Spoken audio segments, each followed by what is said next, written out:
Hello, I'm Nathan Wood, pastor of North Dayton Baptist Church, and welcome to day 122 of the McShane Reading Plan. Today we are in Numbers chapter 9, Psalm 45, Hebrews 7, and Song of Solomon chapter 7.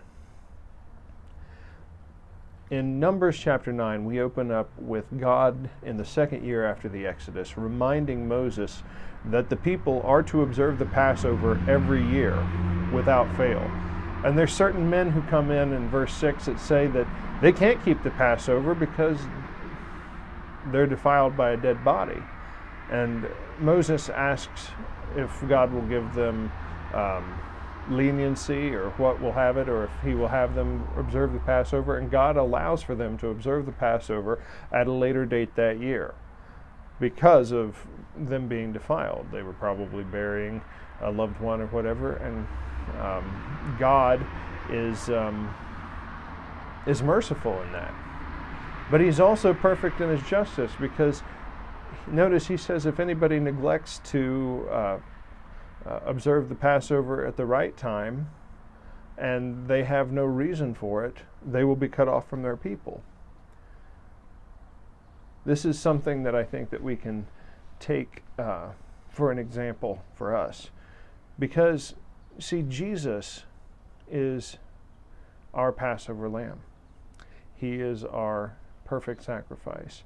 And his mercy is administered to all those who come to him when the call is made. When we are called and we respond to that call, mercy is there for us. Now, people ask all the time, well, what about somebody way down in the deep wilderness where there's no communication, or they live in a hut in some tribe in the backwoods of nowhere, and they've never heard of Jesus? Well, here we can find in this passage that God understands circumstances. If somebody can't partake of the Passover lamb for some reason, he will allow them to partake of the Passover lamb in due time, if they are wanting to take of that Passover lamb. Now notice it doesn't say that they are excused from taking the Passover. It doesn't say that those who are not seeking to take the Passover will be excused from not taking the Passover.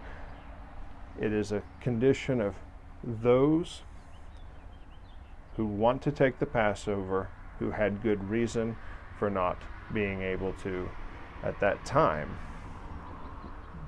can take the Passover later, and there's provision made for them.